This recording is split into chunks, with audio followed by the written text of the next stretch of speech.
It is recording. Hey, so again, welcome everybody to Orangevale History Project. This again is our very first presentation here at the Chamber office. Orangevale Chamber, as you know, has been around since 1955, and we've been really trying to revitalize the Chamber and really put some energy back into Orangevale. Part of that is telling our story, kind of learning about where Orangevale has been as a community, and that helps us decide kind of where we're headed too. So this is a really important thing for us to kind of learn about our roots and who we are as a community.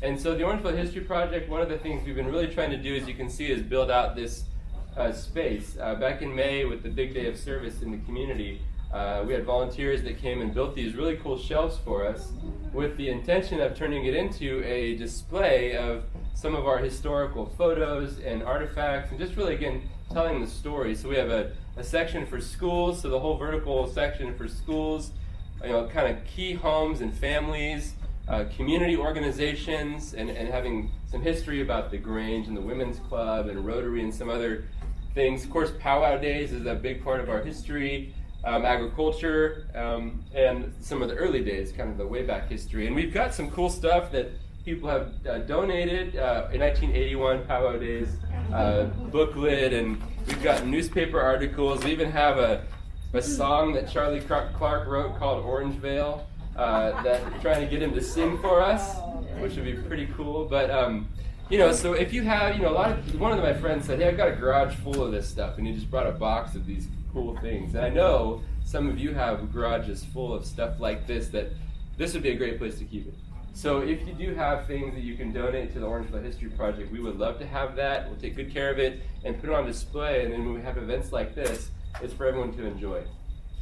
So if you have anything, contact us. Alicia's kind of running point on Orangevale History Project, and we can take it from there.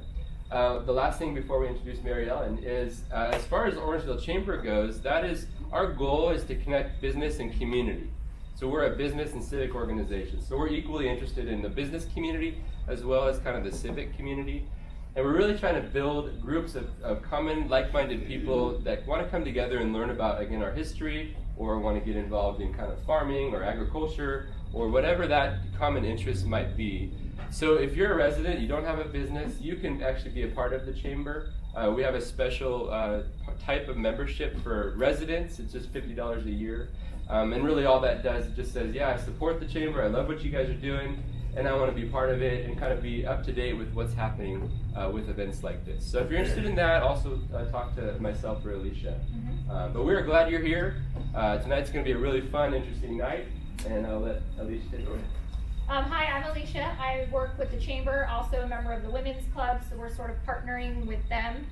They've helped us get our meetings off the ground up and running. Lots of amazing members there. Dorothy's here. I got to point her out. Hi, Dorothy. By the way, Dorothy Cavodi is my favorite human.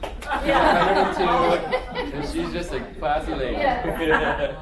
So we're glad you're here. We were lucky to have Raina connect us with Maryellen through the library. So I just wanted to introduce myself and also introduce Maryellen. So she is our special guest, so thanks for coming tonight. I'm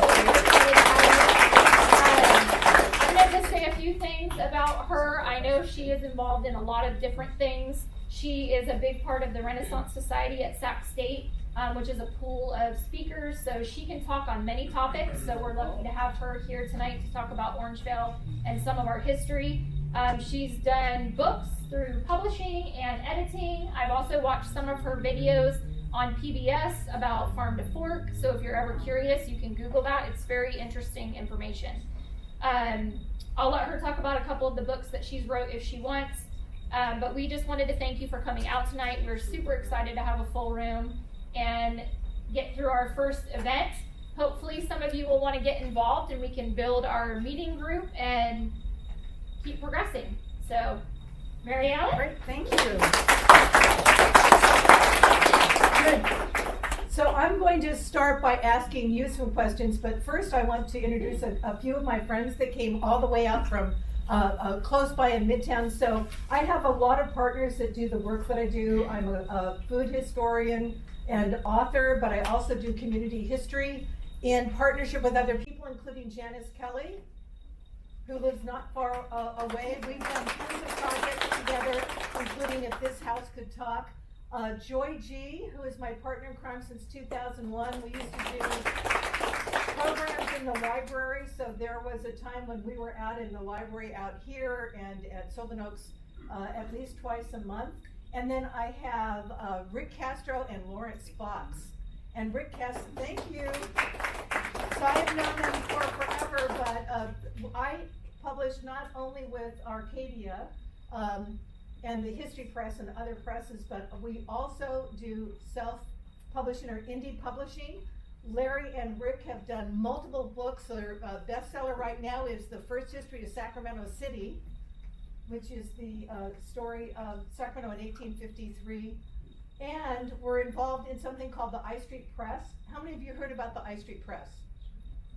So the I Street Press started at the Central Library, and we actually were able to receive a grant so that anyone could tell their story and have their book published. Last 3 months, over 2,200 books were printed at the I Street Press. They just got a full color printer, so I'm going to encourage anyone who has a story to tell to come to I Street and learn more about it. Now I'm going to ask some questions of you first. So first, how many of you are members of the History Project? Do you have members? So we have a few. How many of you are members of the Chamber? And the others, I'm going to actually ask you to speak up. Why did some of you come tonight? What were you hoping to hear and or contribute? Anybody want to say why they're here? Yes, sir. Yeah, we're originally from Placerville. We moved to Orangevale just shy of 2 years ago. So Orangevale, and Orangevale is our adopted home, and we expect to continue to live here for the duration. So the faster we can learn about Orangevale, its culture and its history, the better for us. Great. Anybody else want to say? Yes, sir. Yes, I was raised in Fair Oaks. We now live in Shingle Springs, but my grandparents and great-grandparents were on Main Avenue. Oh, My grandmother was born in 1879 on Main Avenue. I can't tell you when my great-grandparents came. Last names. Early days, Bergell. My Great. great-grandparents were Bergell, and my grandmother married Joseph Berger. But I just wanted to come back and see how you people are doing, and thank you for having me. Thank you. Thank you for coming. And next to you, were you going to? I'm with him. Okay, anybody else? Yes, ma'am. I was just saying, we've lived here since '86, and I don't know a lot about Orangevale, and that would be a great way. I'm part of the Orangevale Women's Club, and Great. I'm excited to find something out. So how many Orangevale Women's Club members do we have here? So quite a few. Since the Tuesday Club closed last year, you are now the oldest women's club in, I believe, Northern California, but Sacramento County for sure. So 1913. And I'm so glad that you're here because I'm developing a talk called Ladies Who Lunch, which is the impact on women's clubs on politics, women's suffrage, literature, the arts, music. And so the women's clubs early on, and your club especially, have contributed so much. So I'm excited because I get to ask you, I get to come meet you guys soon and get your history. So who else? Yes, ma'am. We have our president of the Orangevale Women's Club, Maryellen is here with us tonight. That's great, and we're going to connect later, so that's wonderful. Who else? Yes, ma'am. I'm the church secretary for the church that bought the building right on the other side of Walmart. So it's an old, built in 1907. So I'm super interested in just the history of the rest of Orangevale. I've lived here for quite a while. The church that bought that property is the original United Methodist Church that was over on Central back in the late 1800s. So Great. I'm Good. pretty excited And thank to you. have that history. Yes. Okay, I now am based in Midtown, but I grew up in also then I bought a house in Orangevale, so I interested in this area. I used to have a lot of friends in Orangevale. So I've known Larry since 1985 and never knew you had a house in Orangevale. So this is what I love about events like this, because you get to learn stuff new. Anyone else? Yes, right here, sir. My name is Rick Delaplane. My mom and dad came out from, after he graduated from Stanford Medical School, he and my mom came out just to check out this area and loved Orangevale, and ended up staying here 1955, and he delivered many kids. Over on Greenback Lane, just up here. And then my mom was a school teacher for 34 years at Roberts. Good, good. Anyone else? Yes, ma'am. Well, I've lived here all my life, so it's really exciting to me to see this. And my dad had a plumbing business. He was the local plumber, and now my brothers are all plumbers here. And I've had several businesses, my husband and I, and I'm just really excited about this, to hear more of our history. Great. Good, good. Anyone else? Yes, ma'am. I used to take walks going around looking at all the horse properties. I'm a horse person, part of the reason why I like Orangevale. But I came to an end of a street and there was a sign saying Robbers Roost Appaloosas. Right next door was what used to be Hanging Tree Arabians. And I was told the story of how they got their name, and right across the way was where they used, well, the tree, at Hanging Tree Arabians, they used to hang robbers. Across the way was a place where robbers used to hide out, and it was called, I think Robbers Corral, something like that. And then found out about the caves and everything back there that I know someday is supposed to be a park. And that's the part of Orangevale that I'm really interested in as well. So any opportunity to try to learn a little more. Great, good. Yes? My two boys went to the school, the kindergarten school on Kenneth Avenue. Do you remember that one? Mm-hmm. And I cannot remember whether it was called Orangevale or Fair Oak School. I think, am I right? It was both at different times. Kenneth and what? What was it, Mom?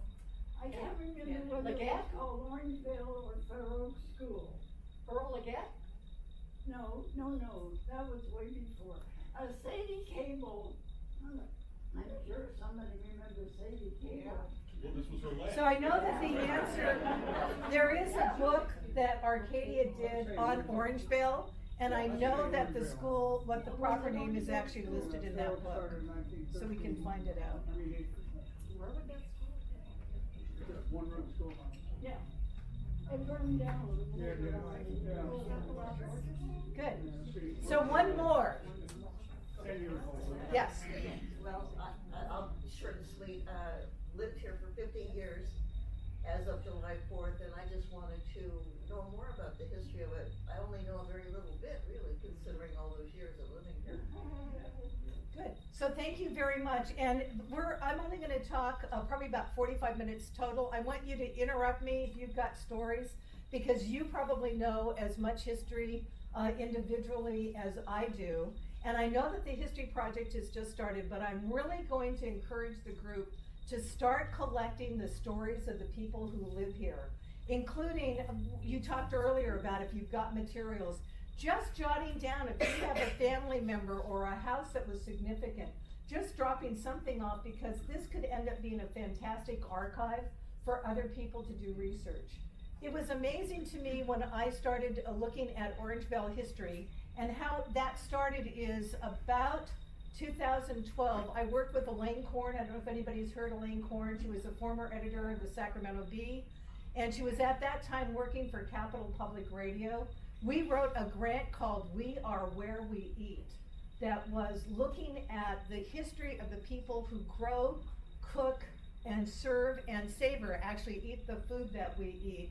And we did that by working with different libraries. So Orangevale Library was one of the libraries that we actually gathered some of those stories. We did 80 stories total. All of those are on a disc that's at the Sacramento room. In addition to that, Elaine ended up doing 12 stories that are online and archived on Capital Public Radio. And we did a series of podcasts as well that I think are at archives.org. So that's when I started getting interested in the history out here. I have to tell you that it's hard in some respects to separate out the story of Orangevale from Citrus Heights and from Fair Oaks and from Carmichael, because some of that history kind of starts off alike. And now I'm going to ask you another question. How much history do you know? Do you feel like you know a minimal amount? How many of you have read any books on Orangevale history? How many of you looked at the history at the Orangevale Chamber of Commerce? So where do you think you are in terms of what you know?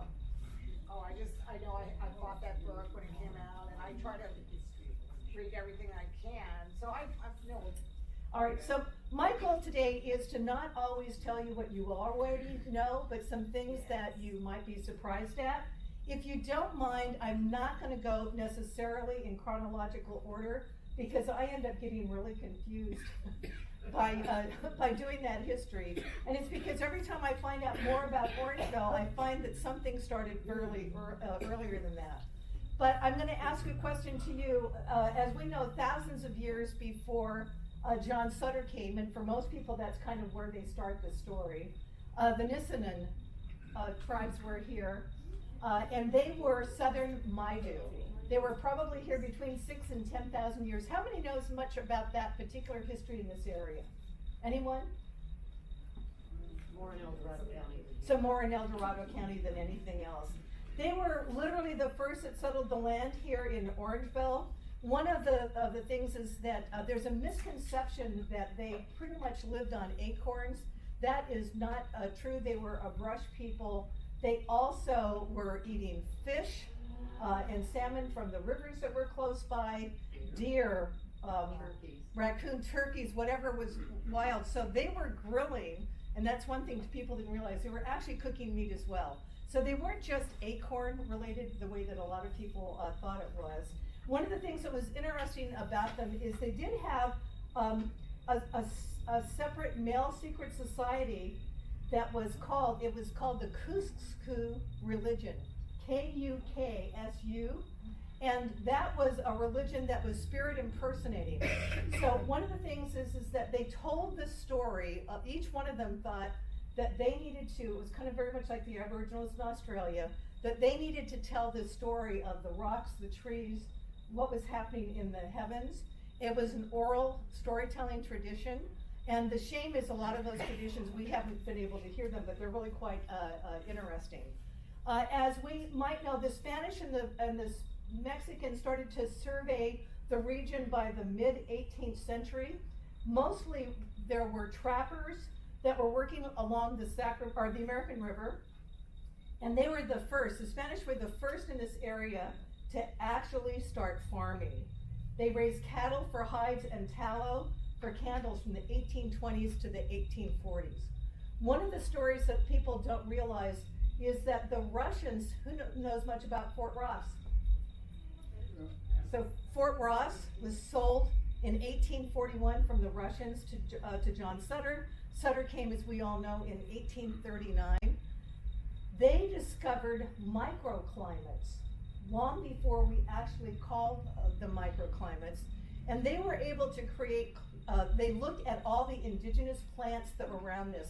Can anybody guess what was already growing here by the time Sutter showed? What was indigenous to this area? Larry? Grapes. What else? Was olives? There was a No, lot of orchards. there were a lot of olives. Those came later. But cherries, there were wild strawberries, huckleberries, all kinds of things. So you would be surprised. And a form of it wasn't fennel, but like anise. So that was one of the things is that when they got here, they started thinking, what can we grow in this area that's unique to every place else? And even though that story is not well documented, the Russians were also in this area along the rivers. And so that's a story that I want to find out a lot more about. So one of the things that we know is the creation of Orangevale as a settled community resulted from a series of different land deals, and that trace back to California's Mexican period. So the Mexicans owned this area very specifically to collect tax. That's why they did it. And that's when they started giving land grants to people like Sutter and to others in this area, hoping that the condition was they had become Mexican citizens, and then they were to bring in so many people to inhabit so that they could then tax people. That was the original thing. So taxes aren't any different now than they were then. So one early record shows that on December 24th, 1844, J.P., and I apologize if it's Desmond or Dedmond, just because my brain's on dysfunction, I can't remember. He actually filed a claim for the Mexican governor of California, who at the time was Manuel Mitchell Torina. That claim was called the Santa Juanita Grant. Later it became the San Juan Grant, and included more than 19,000, close to 20,000 acres. And most of that area encompassed Citrus Heights, Fair Oaks. Janice has written a book called Mornings on Fair Oaks, so I'm sure that if we get to some Fair Oaks history, I'm going to ask her to do it. The first sale of that, so flipping, very big then, as now. So the first sale that occurred was in August of 1845 to John Sinclair. He then sold the land to Hiram Grimes in February of 1849. So there were already people that were that owned property here. Anglo settlement, however, didn't really begin until the gold rush. So the miners came in and were panning along the rivers and also using the riverways as transportation from this area. So one of the first things, they panned the shores of the American River adjacent to Orangevale along the Mississippi Bar in the Mississippi Township. And that was an area that included all or parts of what is present day Orangevale, Citrus Heights, Fair Oaks, and Rancho Cordova. After the gold rush boom turned to bust, that's when Sacramento agriculture, and when I say Sacramento, I'm always talking about Orangevale as well. That's when it really started and commerce became the region's features. So we've all heard the story about John Sutter, that he came here because he wanted to create an agricultural utopia. That was really true. There was just recognition that this area had incredibly fertile land because of that confluence of those two rivers, but also expansive plains. And where he thought he was going to make his money wasn't in the fruits and vegetables that became this area, but was specifically in wheat and in cattle. So this area, and can you remind me your name again? Yes. Brian. Brian is an incredible historian. He doesn't like to admit it. Whenever I'm wrong, will you correct me? Haven't heard anything wrong Okay. yet. Thank you. So it was really cattle and sheep raising that was occurring in this specifically to be able to feed the miners. So even though you say that Orangevale didn't start in 1888, this area started much earlier. In 1854, the American River Ditch Company started work on a main ditch, completing it in 1857 to Big Gulch, which is now known as Ashland. This ditch ended at Big Gulch, but a smaller ditch, named Eureka, ran from there to Mississippi Bar through Orangevale. And this is where I'm going to correct some stuff. Most of the workers, even then, were Chinese. So how much do you know about the Chinese history, or how much have you heard about any Chinese history in Orangevale? Very little, am I right? So even though the start of the story, when you usually go to read it, is from 1860 to 1870, the Chinese were here earlier, and they actually were foraging in Orangevale for a lot of the herbs that could keep people healthy in this area. They were also, because they came from the Pearl River, were incredible at reclamation, building ditches.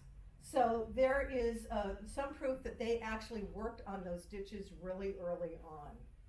And I'll get back to them later, I have to say. But most of the workers in general were Chinese. So the reason I'm saying that is later I'm going to be talking about David Lubin. Does anybody know much about Orangevale as an agricultural utopia for the Jews? Haven't heard that story. Okay. So I'm going to debunk that one too when we get a little bit further. But the Chinese ended up working later on the railroads reclamation, levee building, and other major civic projects, and were also the ones that cleared the land here early on. They weren't treated very well, I have to say. So by the 1870s, wheat was really king in this area, and the land passed through many other hands, and I'm not going to go through all of them. You can find those in the history. But the one that becomes the most significant is that a group of businessmen, including Valentine McClatchy of the Sacramento Bee, George M. Mott, Thomas B. Hall, Philip C. Drescher, and Harris Weinstock, each signed the document to create a colonization company. And so they actually started. Now, what's the part of the story that most people don't realize, and Weinstock, they signed it. They announced some lofty goals, and that included the construction of bridges and also buildings, as well as money to cultivate farmlands. So they were the ones that really had this idea that you could have productive farms at 4 acres, 10 acres, 15 or under 20. Because up to that point, there were literally almost thousands of acres that were used for cattle. What they also soon put in, there were more partners. There ended up being 35 partners total, and that included David Lubin. And I'm going to go back and talk about David Lubin after going through some of this other history. Has anybody ever heard of Weinstock Lubin? Oh, yeah. So one of the things is that Harris Weinstock and David Lubin, and I'll just give you the tip of it, they really wanted to take Russian emigres from Russia, obviously, that were experiencing pogroms, equivalent of genocides. And even though most of them came from business, they wanted to create these agricultural utopias in the United States. And they brought them to 3 different places. Larry's connected to 2 of them. So they started one here in Orangevale, one in Porterville, Larry, and also started the chicken industry in Petaluma as well. And I'll talk more about that. So one of the things is the first map that was filed for the area as Orangevale was dated at the Sacramento Recorder's Office on May 24th, 1888, which is why you had that as the date of establishment. In 1895, another map was recorded showing the streets. And does anyone remember when this map was done? Brian, do you know? Because I think this is the 1897 one. Yeah, I think so. And I don't know if it actually lists it. All right, so in the beginning, there were, and this is where it gets confusing, there were 2,200 acres in the Orangevale, this original community that was done by the businessmen, but there were 1,000 other acres as well. They ended up dividing those into those 10-acre plots, and they started looking for buyers for those in both eastern and midwestern states, and as again I said, Jews from Russia. They advertised small lots to settlers to the U.S., particularly in midwestern states as Minnesota. And one of the things that they did that was different here than in Sacramento is concurrently, Sacramento was pretty lawless, I have to say. Sacramento was just the main area was just the grid. It went from the Embarcadero to what is now Alhambra, and from B Street to what is now known as Broadway. Pretty small area. And there was literally a bar or saloon, a bordello, or something on almost every corner. The business people thought, you know what? We want to be able to have a place that families can come to. So this was always an area that was meant for families. And they put in an anti-saloon provision, which is why when I asked you, Brian, I had a hard time finding bars and bordellos because that was one of the things that they were trying to not have happen. Well, I can't tell you where there are, so I don't have that information. So there was so one of the things is that there was a big depression in 1893, and it really brought economic devastation for this area in 1890, and that company actually dissolved in 1896, fairly early on. So one of the things is why people moved here. There was one where there was a railroad to be able to bring people in. The land was cheap. It was $30 an acre. You could build houses cheaply. Why could you build houses cheaply? Lumber was around and plentiful and almost free. Rocks and Chinese labor. So Chinese labor did most of the construction in this area. So their later excursion trains brought the prospective colonists all the way from Chicago to Sacramento. They ended up crossing the American River to the river bottoms of the Nissen Company later, which at that time was the largest vineyard in the United States. And they looked down to the orchards of Pike and Kendall. In the distance, they could see these snow-capped mountains. So they would take pictures. One of the things is the chambers of commerce were the ones that the men in general, it was always men, were from the Sacramento Chamber of Commerce. When did your chamber start out here? 1955. So this was actually a boosterism for people from the chamber to be able to bring people out. The other thing is that obtaining this area wasn't easy. So land had to be cleared and or financed. The soil had to be cleared of the dense oak that was away. A starter house had to be built. Furniture and other things actually had to be brought over. Horses and farm equipment had to be acquired as well. Later, they put in both citrus, olive, and nut trees. Those had to be shipped in because they weren't natural to this area, although a lot of them came from some local nurseries as well. And water, there was no water piped in, so they had to be able to bring in water, again, and ditches for water for bathing. And again, that was the Chinese that brought them, did a lot of the work. There was one problem. Chinese could not live here. So any area outside of small parts of Sacramento had racial covenants early on where it was impossible for people of color. Anybody want to guess at some of the ethnic groups that were considered to be people of color then? Italian. Irish. Mexican. Portuguese. African American. So it was very, very hard to do here. And one of the things, who mentioned a hanging tree? So one of the stories that I thought was really sad, and this was as early as 1870, is there were 15 men who ended up rounding up not Chinese, but believe it or not, Japanese started moving to the area as well. So we started creating this series of anti-exclusion acts that was making it harder and harder for Chinese to be here. Japanese were doing great jobs in terms of working the fields. So these 15 men ended up rounding up 6 Japanese.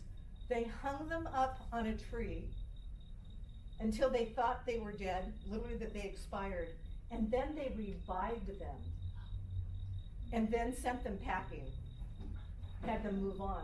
There were quite a few instances of that. There was also an instance of when all this building was occurring, the Chinese workers and the Japanese workers were working. There was a group of Irish in Folsom that were really upset because the Japanese and Chinese were getting the same amount per day as they were getting. They threatened a strike to the Nissen Company and said, if you don't get rid of them instead of us, then we're going to strike. And at that point, that's what happened, and suddenly all the Chinese and Japanese ended up having to leave this area. So it was in the spring of '87 that they started for the first time. Before it was Orangevale, they started planting these citrus. So it was beforehand, by the way, that the first groves came in. They mortgaged a local ditch to borrow $10,000 to do it. In 1889, the first pipes from the North Fork Ditch Company were laid in Orangevale. And beginning in 1888, they started to serve water through this area. Later, when Folsom Dam was constructed, parts of the North Fork Ditch and Hinkle Reservoir were within the dam's reservoir areas. And now I want to go back to David Lubin. Who's heard of David Lubin? Just the store. So what do you know? Just what you know, if anybody can say what you know about Weinstock Lubin.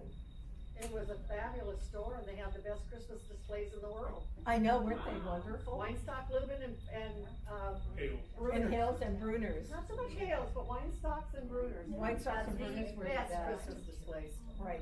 So David Lubin started, he was a Polish emigre whose family left Poland because of laws banning Jews from owning land or holding political office.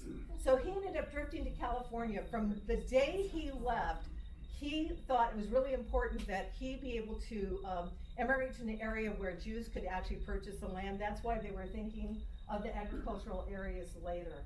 He ended up starting something called the Mechanic Store in Sacramento, and a year or two later, with his half-brother, Harris Weinstock, and his sister, who never gets credit, Janet Levy, they joined the Dry Goods Emporium and soon became the largest mail order business on the West Coast.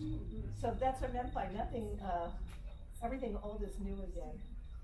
They end up becoming a chain, actually, and they started to really introduce progressive business and labor practices that rippled across the nation.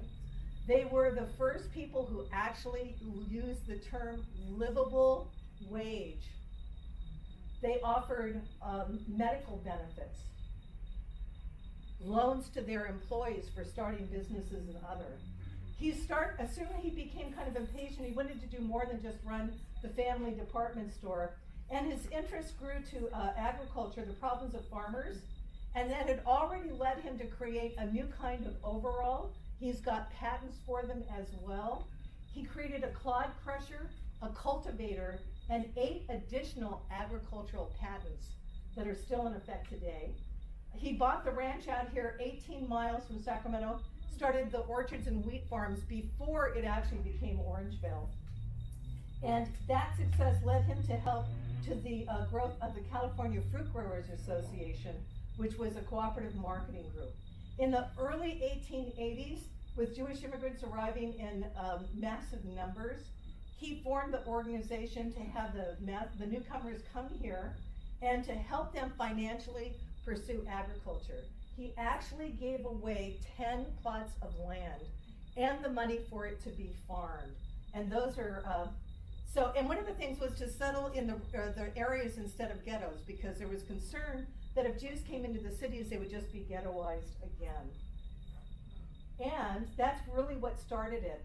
So they arrived again in massive numbers. Quite a few of the families settled here, and I don't know if you've heard this, Moses Warhoftig. Is that a name that you've heard? So they settled his mother, brother, Peter, and his family on one of the plots. They had no experience, as a lot of people, as farmers. Moses was actually a printer, Peter a lawyer by trade, but soon each family was successful enough to purchase 10 acres each on top of the acres that were already provided to them. But an invasion of locusts in 1891 destroyed Moses' farm, and he ended up putting to start a newspaper. He did that specifically because Valentine McClatchy, you heard me talk about him. Does anybody know anything about Valentine? So Valentine was the brother of, I'm going to say Charles McClatchy. He was to put it bluntly, a white supremacist, a eugenicist. He's led the anti-Chinese exclusion acts.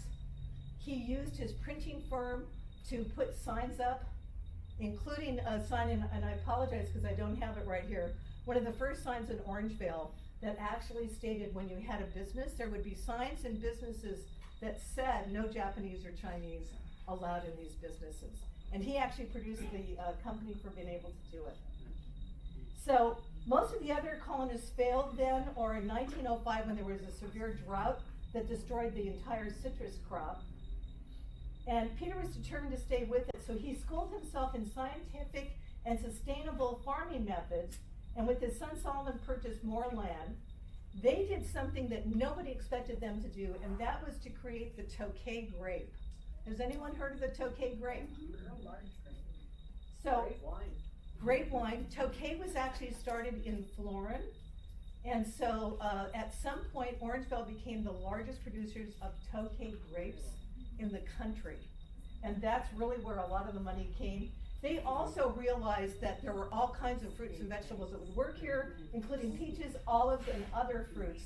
and actually had a business through the 1950s. Later, Lubin would become director of the International Society for the Colonization of Russian Jews in 1891.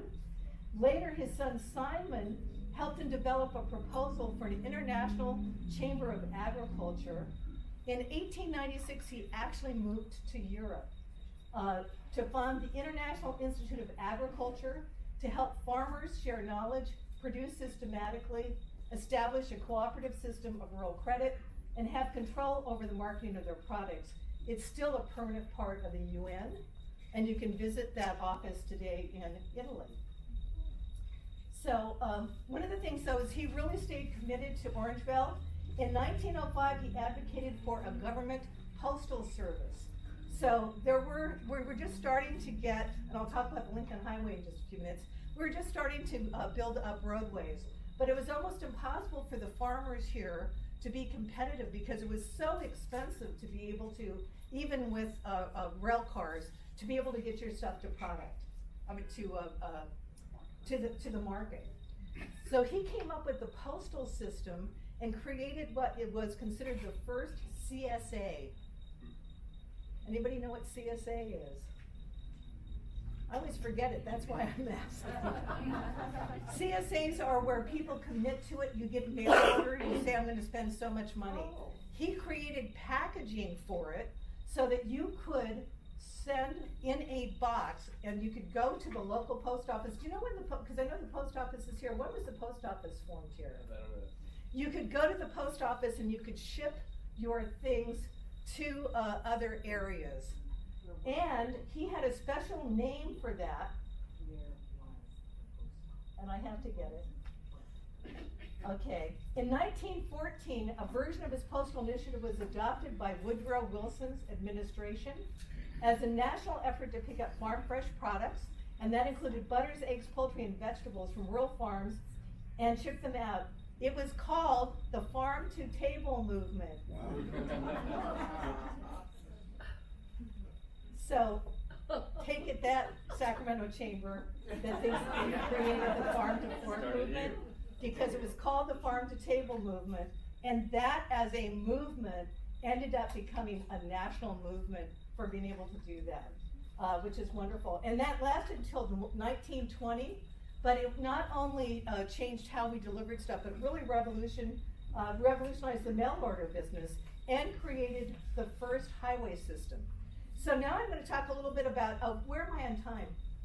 You're doing great. Okay, a little bit about transportation. Who knows about the Lincoln Highway and the role that it played here? Can somebody give us a little bit of information on the role of the Lincoln Highway here? It opened up. Well, there were two Commerce and Lincoln everything. highways. There was one in Auburn area and then one right up Highway 50, went through the old town of Clarksville all the way up to Lake Tahoe. Right. And there's still parts of it through the Tong Ranch, and there's still parts of the old Lincoln Highway.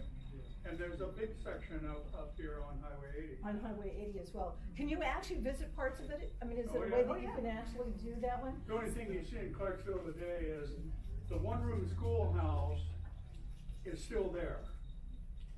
The Tong family put a shed roof all the way around and made it a horse barn, but it is still right there. It's about 50 feet where it was from where it was as a school. But they're, the Mosleys are all gone. The Mosleys are all gone too. Yes, sir.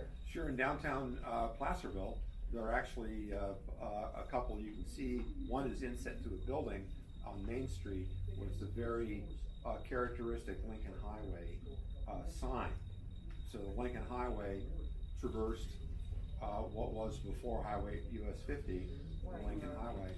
Also, if you're interested, Wyoming PBS did a full hour on the segment of the Lincoln Highway that traversed Wyoming. So. Ooh, yeah, and I have to tell you, it's fascinating. Yeah. What was wonderful about the Lincoln Highway is because it was really in this area, it started here first and then gravitated back to where we were in Sacramento. And it was because of the building of that for the first time, we could start not just having railroad excursions out this way, because Orangevale was also a popular place for picnics. There were resorts that were out here. What a resort was is during seasonal time, So they oftentimes would have them from, I think it was like May to October. They usually ended Oktoberfest. You could come out and there would be these huge facilities that were run by some of the saloon owners. That was the only time when you could have, liquor was allowed here, was during these resorts. And they would have bands and music and other kinds of dances coming out. And that's when we really started using the automobile. And because of that, and I happen to have fun, does anybody know when the first automobile company might have started in Orangevale? You mean a manufacturing? A facility for selling them. I know downtown it was Harold Ford.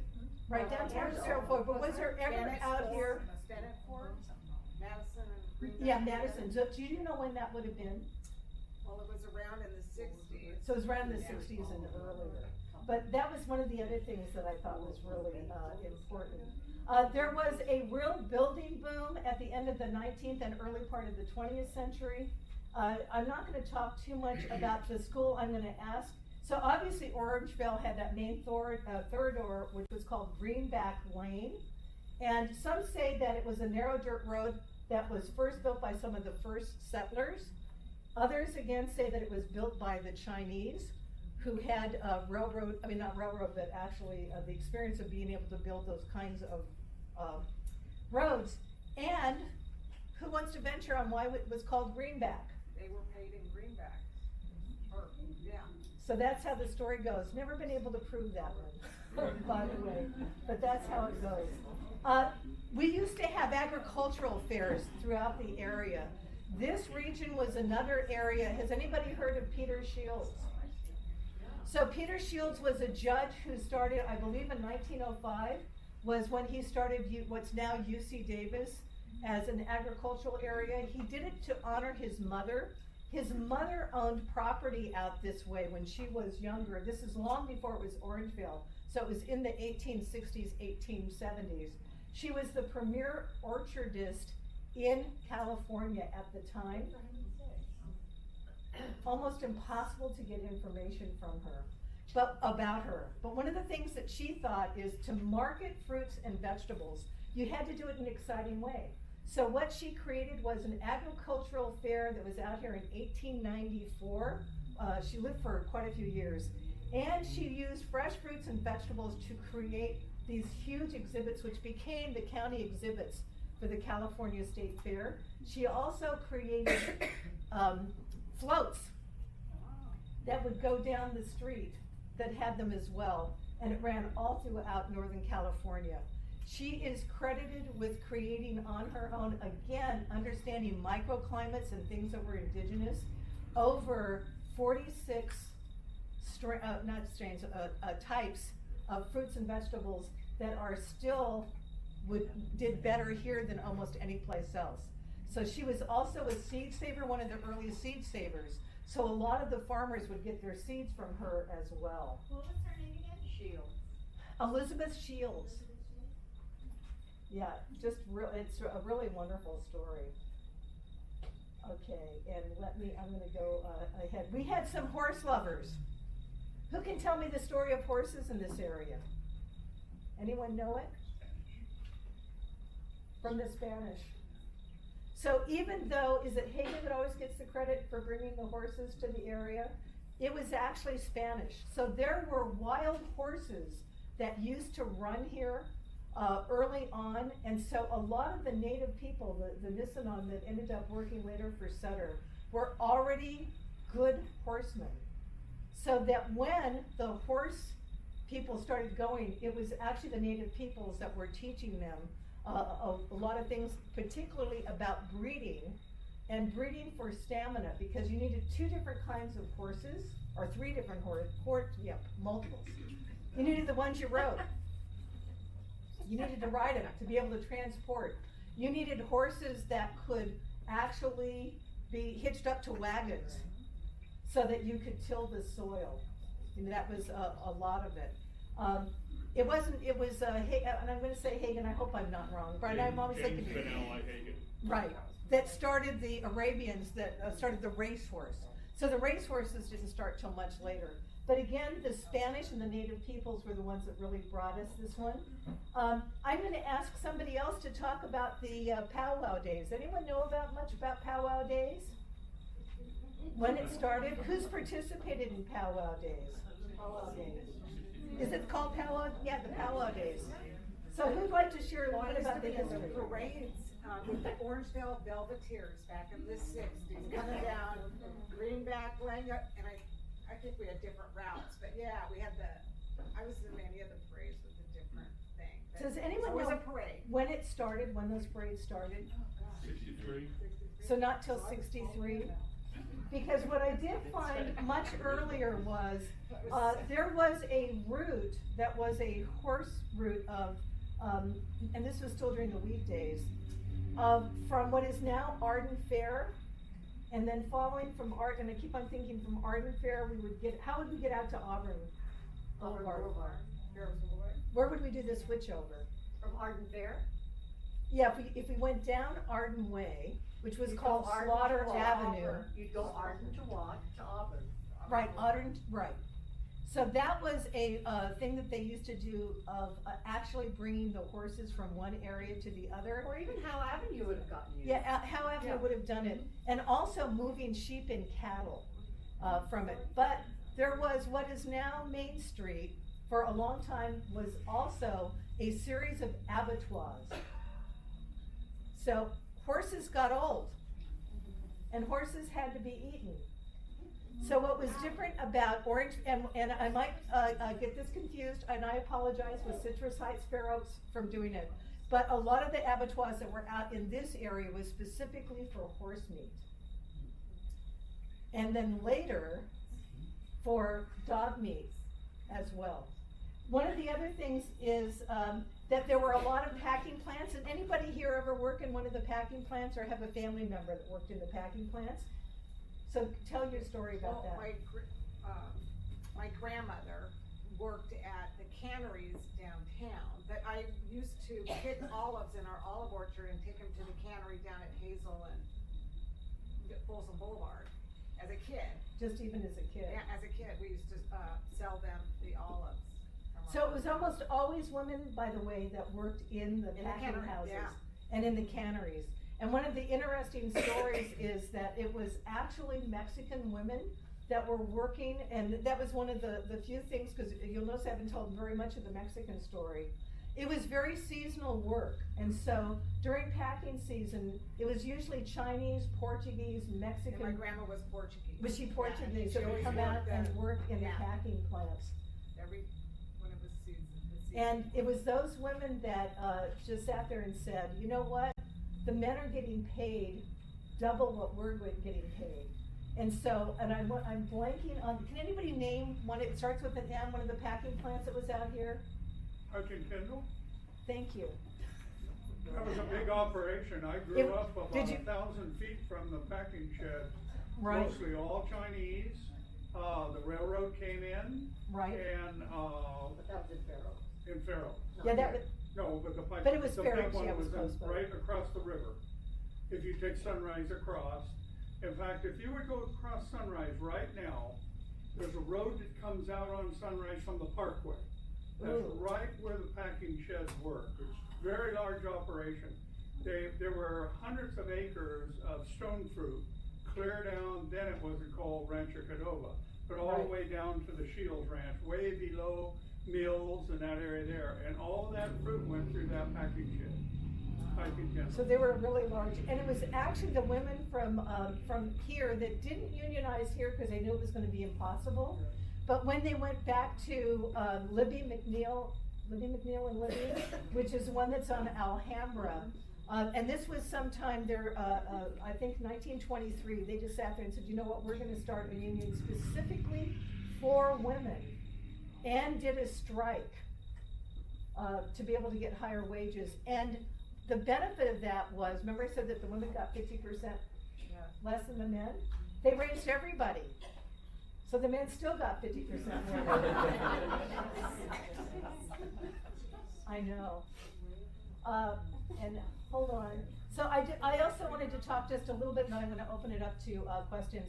of what I'm gonna call automobile tourism. This became a really big site for people to come out by automobile. And I have to tell you, when I was a kid, that was the only time that you came out to Orangevale or to Citrus Heights. It's because I don't remember businesses.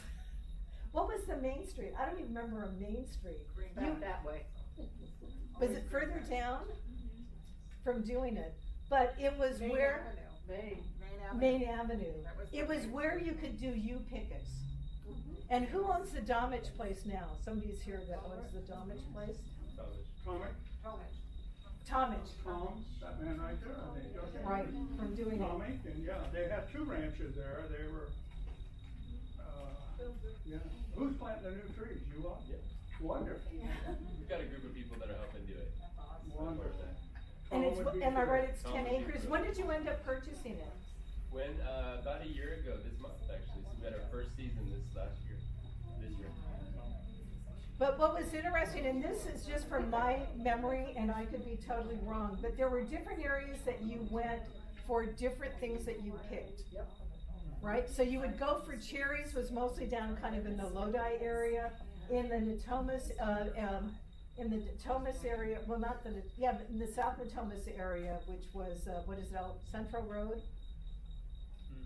Whatever that was. When we were kids, it's where you could get asparagus and go cut your own asparagus, literally. So each region was known for something different. And I could be wrong, and this is why I want you to correct me, because what I remembered is that that's where we came out for plums. Oh, yeah. And peaches. And peaches. Next So I year. am right. Yep, stone fruit. Yeah, apricots. And it was the first time that I ever remembered somebody who did hand-pressed olive oil. Literally. And I'm thinking that that could be 1960 or 61, where there was a family that you brought your own bottle. They had it in a metal container, and you would bring your own bottle. And at the time, we didn't have extra virgin or whatever, but you could actually buy olive oil out in this area as well. And, because I do want to end, when the real growth started occurring out this way is in the 1950s, and that's when we started getting Mather, McClellan, what's the other, I'm missing it? Aerojet. And Aerojet. And it's where the migration came. It's also the start of freeways, and when we started getting white flight out of the central cities because of redevelopment in the area. And that's when the growth really started happening, I have to tell, was from that. And when a lot of the businesses that started. I want to go back to the Women's Club really quickly, and then I'm going to open it up to Q&A. So the Women's Club started in 1913. What was the reason for the start of that Women's Club? To get 100% pay. To what? Was it really? Didn't get that. To get 100% pay. Never heard that.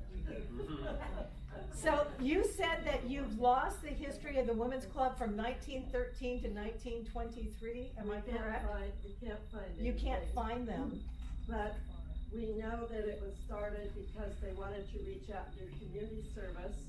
And they also wanted women to get together to share and teach each other things. But they had a strong desire to help in the community and to be involved in civic and community stuff. So do you know what the role that club had in suffrage? I don't know if this club did, I know that the Federation did.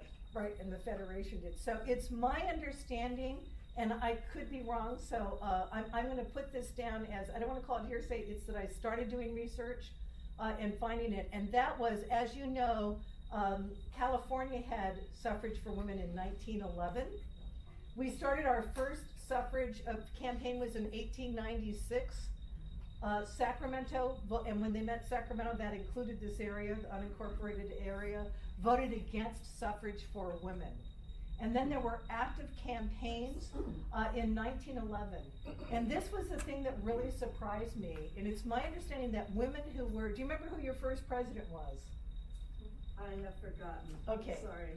So it's my understanding that it was your first president, vice president, some of the early women that started the club out here, that said, you know what, the rural areas, we can't just be represented by the urban area, because the urban area, their men are not going to vote for suffrage because they're going to try to protect their saloons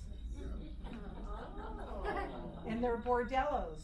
But if we go to the urban areas where we didn't have saloons and bordellos, because remember they were hidden. I mean, there were some houses always and some others, that this was an area where they could convince the men. And so there were a group of women that were here, and again, I'm going to say it was a group of women that got together from Fair Oaks, Orangevale, and what is now Rancho Cordova. I couldn't find any instance of Citrus Heights, I'll be real honest, that got together and said, if we go in our cars and start going to not only our own, they went farm to farm, business to business throughout this whole area. They went to Folsom, Fair Oaks, they went up into in Auburn and others to be able to do it. So the only reason that universal suffrage for women actually occurred was that for the first time the rural areas voted for it, even though the urban areas in general voted against it. San Francisco 2-1, Sacramento in 1911 actually was for it. So the history, that's why I'm so excited to be able to get the history of your club. And I do think that I have, you said you didn't have the records from 1913 to 1923? That's the earliest I find is Right, 23. but I do collect the Women's Federation directories, and I think I have at least 2 from in that period that will tell you who the president and what the club was and what the club was doing that time. So if I can find them, I want to donate them to you. We love it, thank Good. you. All right, so now I'm going to open it up to you guys for questions, whatever I can answer, what you can answer. Yes? Can you explain a little bit more about the resort that you spoke of? Is that, I mean, were we a destination? Yeah, so there was one man, there were a variety of different ones. One was a man by the name of Camenzind, C-A-M-E-N-Z-I-N-D. He had a resort that was at 15th and Q Street, which is now called, I think it's called Richmond Grove. And at one point, it was, they put him out of business, to be honest. And the reason is that he had the equivalent of what are called hurdy-gurdy girls. Anybody remember the hurdy-gurdy girls, which were much earlier? Usually they were during the gold rush. But it was a German resort that was in Midtown. And he had women that were not dressed as appropriately as others, so they, that might be a good way of saying it.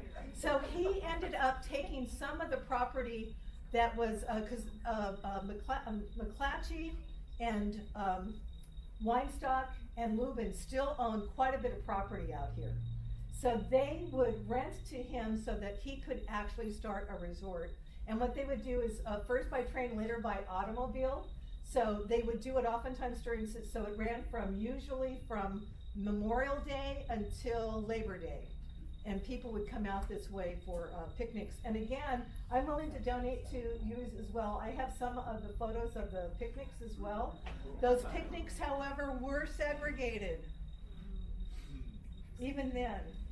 So if you were German, Irish finally got accepted. So there were separate resorts for the Portuguese. Do you have a large Portuguese community here? Yes, in Sacramento. In Sacramento, but was there out here? That's what I knew of. They're more Southport, Freeport. Yeah. That's what I thought. But what I had heard is that there were individual farmers that would also open up their houses for people and do, oh God, I'm blanking on what the word. You know, during the season when you're picking, the homeowner would always feed the workers. Oh, thank you, that reminds me of the Bracero move. I almost forgot something. And so the women would oftentimes cook and they would open up their houses, and they realized that they could make money not just from the workers, but if they continued that because the season was gone, that they could make money. So some of the women did that as individual businesses during the Depression. Because this area actually was depressed earlier than our Depression. We think of the Depression as occurring in 1929. It's my understanding that the Depression out this way occurred as early as 1920 or 1921. So people were starting to look for as many things that they could to be able to get additional monies that were coming in.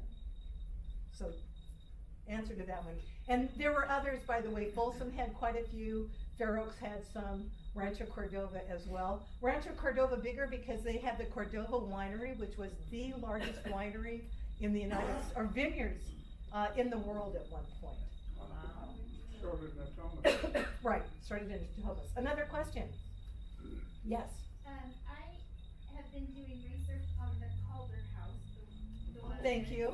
And this is, from what I read, it was very obscure. I'm hoping to be able to put that building on the historical registry. And so I'm trying to find something significant about it. So I've been doing all this research on it. And I believe Mrs. Calder hosted women's meetings, women's group meetings. Yes. Back in the day. I'm not sure if that falls in the years that you're looking for or not. So I'm going to suggest a person for you to contact, Yes. and that is William Berg. William Berg is a historian. I'm sure he's got a new book called Wicked Sacramento, which is a fascinating book. He's, all kinds of stories, but he's with the Office of Historic Preservation. It's his job to help you with the paperwork for getting those kinds of historic designations done. And I believe he's W. Berg at, oh God, it's not Gmail. I will gladly send it to you so you can get it. But if you just call the Office of Historic Preservation, and then there's also some excellent people who do research, including Paula Bogasian. Rick, are you here? Yeah. So how would people get a hold of Paula? I'm giving her Bill's number. Oh, she's getting Bill's number. Paula Bogasian and Dave Cox are other ones that are very wonderful at just being able to call them and say, how do we get this information? Yeah, for being able to do it. So being able to get designated, and I do have to tell you, it's not on, I do have to find it. I do have quite a bit of Calder information. I just didn't bring it with me today. It's on. You suddenly reminded me of why I was having trouble. I told everybody my computer broke down. I forgot that some of this stuff I saved by name and not under Orangevale. So if I had put in the name Calder, I would have brought that stuff. More questions? Yes, ma'am. Where did the name Orangevale come from? Why did they call it Orangevale? You know, On I know. Orange Street. What were you going to say? It had a large number of orange trees. So did Fair Oaks. They were all So did Fair Oaks as well. So, Larry, do you know the exact answer? Well, I see different posters that were done for Orangevale, where they were advertising to get people to come out here and grow oranges. Okay, so here's and this is where I always say that I'm not positive, and if you know, Janice, I want you to correct it. My understanding is that it ended up being called the Orangevale Colony because you're right, that they realized that because of the particular soils that were out here, citrus would grow better than any place else, but a particular kind of citrus, meaning that the citrus that grew here would be ready a few weeks, if not a month before citrus in Southern California. So it was highly competitive because you could be first to market. And because the citrus that was here could be shipped, and we had the the wherewithal to be able to do it, they were particularly billing it as a place for orange grows and for citrus. Later we had both droughts. We also had what do you call it? What was it? The frost in 49. The frost, the frost that killed a lot of things. So that was one of the things that stopped it. But anyone know why the citrus industry really quit here? Subdivisions. Burnside. The government. Oh. So the Southern Californians sat there and said they're too competitive. They're getting there. They were able to successfully get a bill through the legislature that outlawed some of the mechanisms for being able to get that fruit early, and said you can't use that to your advantage. And so because of that, we ended up, and I apologize because this used to be in my head and I can't remember exactly, but because of that legislation, literally that ended up being, and it was a kind of mechanical harvesting and other stuff. It was illegal to use it. That made both the Southern California and then later Florida was able to do that against Southern California. They were actually able to get it through. We just had a California law that changed. Florida was able to actually affect the US Congress and get that passed so it could be competitive. And that's one of the other stories that doesn't get told very often, is we always hear it's frost and other stuff. Some of the times it wasn't just that was happening, it was that business was no longer competitive. And so rebuilding and trying to rebuild when they could make their money someplace else, it was just easier to kind of quit. So back in the days when stone fruit was still packed in, right, in wooden crates, both in Southern California and in Florida, every packing house, well, not every packing house, but most packing houses had labels which they put on the ends of their very, very punchy Art Deco style. And I'd be interested to know if there were any orchards from this region that did that kind of marketing. Yes. I would love to see us here in town maybe repurpose some of that. So there is a man who just died by the name of Jim Dahlberg. He was from the Delta. He was the largest collector of original labels in California. He has his widow now has over 8,000 different ones, meaning that didn't even include the multiples for what was done. And I know that there was one that started with an M. I've seen quite a few of those. Right. And again, now that we've connected, his funeral is tomorrow. Oh. So it's a little bit premature to ask. Right. When are we going to get to those labels? The Sacramento River Delta Historical Society has been using his Delta labels for quite a while. But what my understanding is, the labels that he's got are for almost all stone fruits from this area. And he did have labels for all of the packing houses that were around here. And they're public, now they would be public domain. Right, that's fantastic. Right, so they occurred before 1928, or the labels were not patented. Well, first of all, the packing houses don't exist. So unless there would be an objection for a family member, you should be able to repurpose those and use those. So I'll look for those and get those. We talked about doing some murals in town, and those would be perfect. Right. Yeah, Loomis has that where they've done quite a few. Yes. Oh, and I do have quite a few photos, by the way, of the packing houses as well. And the Center for Sacramento History has some. Have you been down there to see what their collection is? The Sacramento room at the Sacramento Public Library, thank you so much, library. They have quite a few of those as well for being able to do research, and if they've got photos, you'll be able to get them, and they have quite a few of the packing houses. A couple more questions. I don't know where we are with time. Yeah. So, Orangevale used to be 2 words. Right, Orangevale Colony. Right. But I noticed like the water company is still the 2 words. Right. Orangevale. Do you have any information like when it changed over to just 1 word, or? I think I do. Hold on. I want to say that it was after, in fact I do know. Remember the company that was the original Orangevale Colony quit in 1896? And what I'm trying to remember, do you guys remember the name of the company that took over? It's in my notes here, but of course my computer is suddenly not. A new company took over, basically, and they started to combine it. They were the ones who combined it. And I want to say that if it stopped in 1890, when it was 1896, that it was Orangevale like by the next year, literally. Any other questions, comments, something you can teach us, Brian? I just wanted to share a personal observation of why I like this community. I spent my early years in North Sacramento, and in the early 70s we moved out to Orangevale out near Mount Vernon Cemetery. And my first couple of weeks of high school at Casa Roble over here on Oak Avenue, meeting all new people. I was a stranger, they had been here and knew each other. A couple of the guys says, hey, after school we're going to take a ride out to Folsom Lake. Do you want to come along? And I thought, wow, that'd be great. That'll be an adventure. So I said, well, where are we going to meet? And they said, we'll meet over at Jeff's house. They gave me the address. He lived right behind the high school. So I got on the school bus, made my way home, jumped on my little Stingray bicycle, pedaled back down Oak Avenue 3 miles, went to Jeff's house. I said, well, where were you, we're gonna, and they didn't have bicycles, they were saddling up their horses. That's when I realized I was in a really cool place.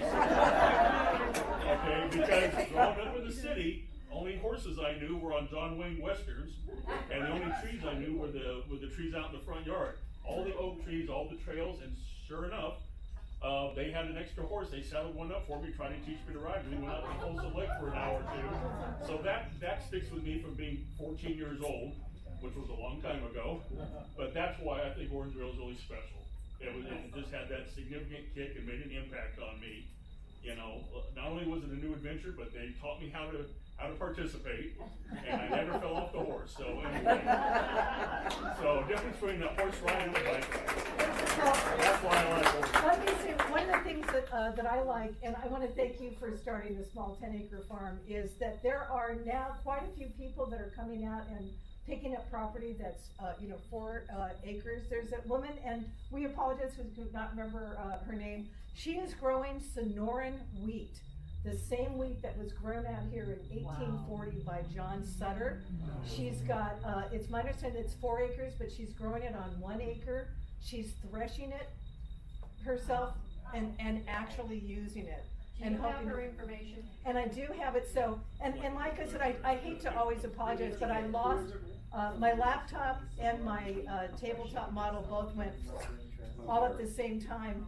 And even though I thought I backed up everything, but I got her information. She's a member of Slow Food Sacramento and moved out this way. And she was telling me about quite a few other people that are starting to do home products. You've got someone, where are your olive groves now? There's one in the Tomish orchard on Chestnut, the Silver Green. They Right. have an olive grove there. It's not in production, really. But it's not in production. No, but it's there. Still producing olives. So it's so do they have that property up for sale? No. No, because there is a woman who's doing olive oil down in Wilton, who claims that there is a new orchard here that's gonna be going into production soon. There's one in Fair Oaks. Yeah. Oh, maybe it's Fair Oaks and I Yeah, missed there's it, one in so my Fair Oaks apologize and, if I was wrong. Isn't it Almond and Pershing? Pershing? Yeah, it's over in that area. It's a 4-acre Right. olive. Well, can I ask a question? We talked about that. I wrote a book called Lost Restaurants of Sacramento and Their Recipes. That was just one of the many books that I've done. I've done books of Taste of History as well. But it was really hard for me to find restaurants that were out in this area or hotels. So the only one that I really remember was Sam's coming out, which was Sam's Deli that was out there. Could you mention some that are out here still, or that have been around for a long time, or the places you remember? Not still. Sheepherders is. Sheepherders still a restaurant? No. So I am right. Were there historically, when you were kids, places that you went for ice cream, soda fountains? Downtown Fair Oaks. Downtown Fair Oaks. So when Stockman. Townhouse. So when I go to do my history and everything diverts me to Fair Oaks, that's because that's where it was. So then I'm gonna ask this question, why didn't it occur here? Was it that everybody was cooking at home? I don't think you had dense enough. Fair Oaks has a very dense housing area. Right. Small lots. And I think you need that to have a downtown, if you will. I don't remember, my husband and I graduated from San Juan in '61. He was raised in Fair Oaks. I don't remember there ever being any downtown in Orangevale. Well, we had lots of restaurants on Greenback Lane. I mean, you have them now. Calder's house. And then the other question I'm gonna ask is the churches that were out here. Does anyone know of a community cookbook that one of the churches created with recipes for this region? The Women's Club? Did the Women's Club do one? We have one. I bet Women's Club does. Terribly old, but we have one. But you have one, but not one that's historic? I don't think so. Could you name some of the oldest churches in this area that are still around? The Methodist Church was the oldest on Central that Leanne knows about. The Methodist Church is The Methodist oldest Church. in Orangevale. And the reason is because I want to continue to do more research, and that's what I've been looking for, is to find recipes from this area. As well, cookbooks that were done, recipes. And then my last question, then I'll open it up to you, or we'll close. The Orangevale News, which is now the Orangevale View. When did that start? And do you know if those newspapers are archived in any place? I have a bunch of them. Good. 70s. Good. We used to Donate write an them. article for So it. I'm gonna say, those are not online anywhere, and I have searched for them. Those kinds of things. I will look, I'll find out. If you have them and can donate them, if you can find space to have them so that people can actually do the research, because your local newspaper is gonna be one of the best sources for finding the stories of the individuals that are out here. And again, I'm gonna encourage you to start, you've got Citrus Heights Live. It would be so easy. What we did at the library, and I don't remember, Ron, if you were here when we did it or not, we started off with just 15-minute stories, literally, where people were prepared for a single story. You had either a video camera, or I used my iPhone for being able to do it, simple permission slip, and you just have people interviewing each other like a StoryCorps. Because each one of you here has tremendous stories that you need to share, but you need to get them out of your head and onto paper so that other researchers like me can use it. So I just want to thank you. If there's no last questions, we are, oh yes, one more. Or observation. Kind of a technical question. I saw Brad had a bundle of documents that looked, like broadsheet size. Right. The Orangevale View comes out in a large format. Does the library or any of the historical societies offer large format scanners that digitize this stuff? Offer what, sir? Large format? Large format scanners.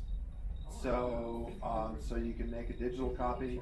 So Larry and I have, I paid $199 for my large format printer that's a 13 by 19. Right. That's all it cost. It was, for less. So there are some available.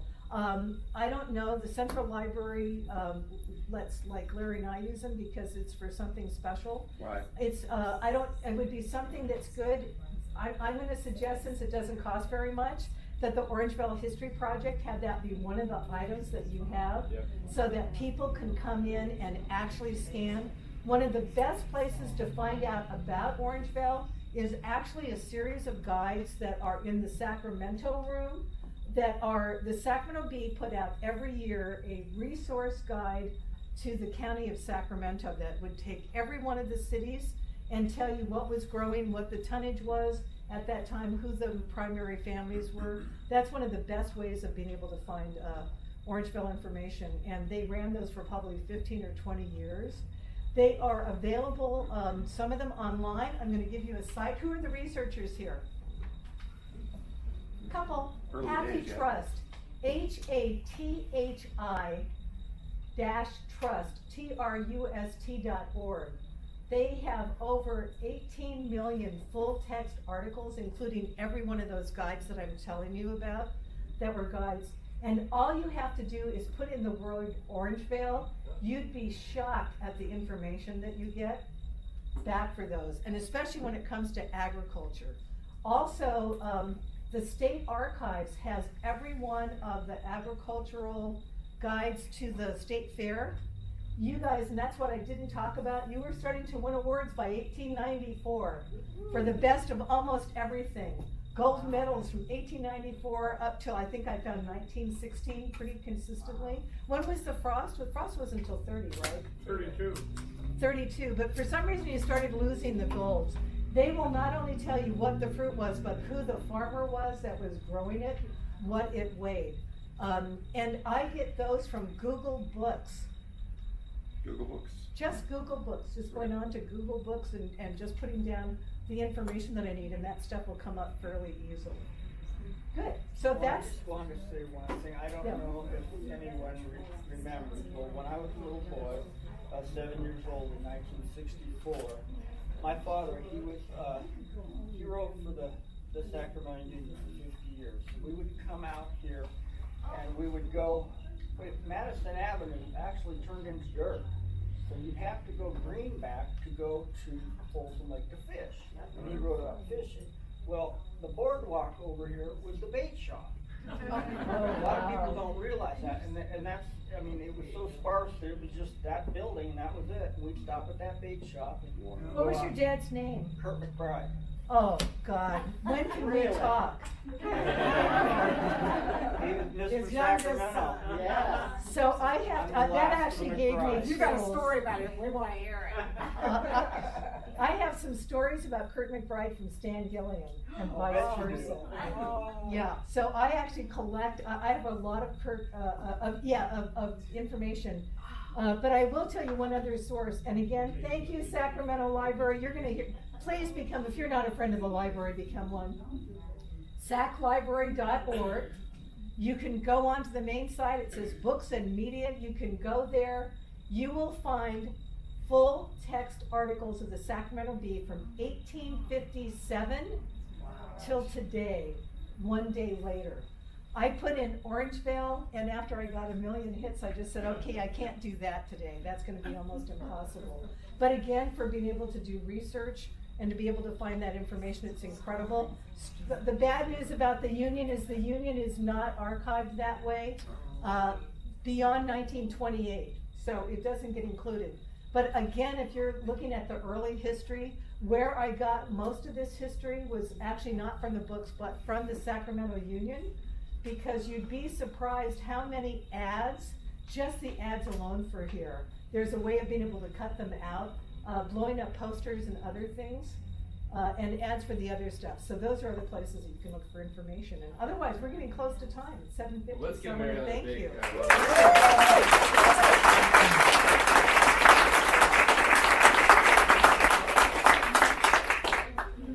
you. Thank you so much. That was incredible.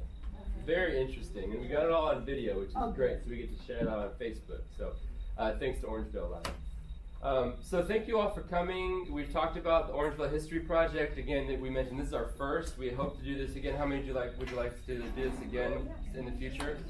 So if you have anybody that's as interesting as Maryellen that could come in and give a talk about anything related to Orangevale, I think it'd be really an interesting thing. Our next meeting is coming up. We've got one probably like mid-November. We're thinking around the 14th. Yeah, so if your information is on the sign-in sheet, we'll make sure to get that out. It's also on the chamber page. They share it on our calendar, and we've tried to get it into the Orangevale View as well, since we have a lot of readers there still. So we'll get the information out. And we have a plug. We want to plug. Love the plug. Okay.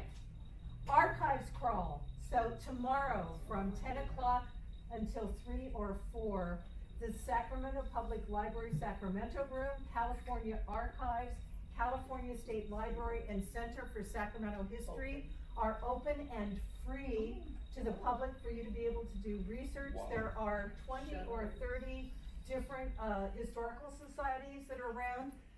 Once you've got material you need to be included next year, there are shuttles that will take you from place to place. So we always suggest you go to the Center for Sacramento History first, which is off of Sequoia, because you can park there and then pick up a bus and go all the way around. Really cool. So if you want to find out more history.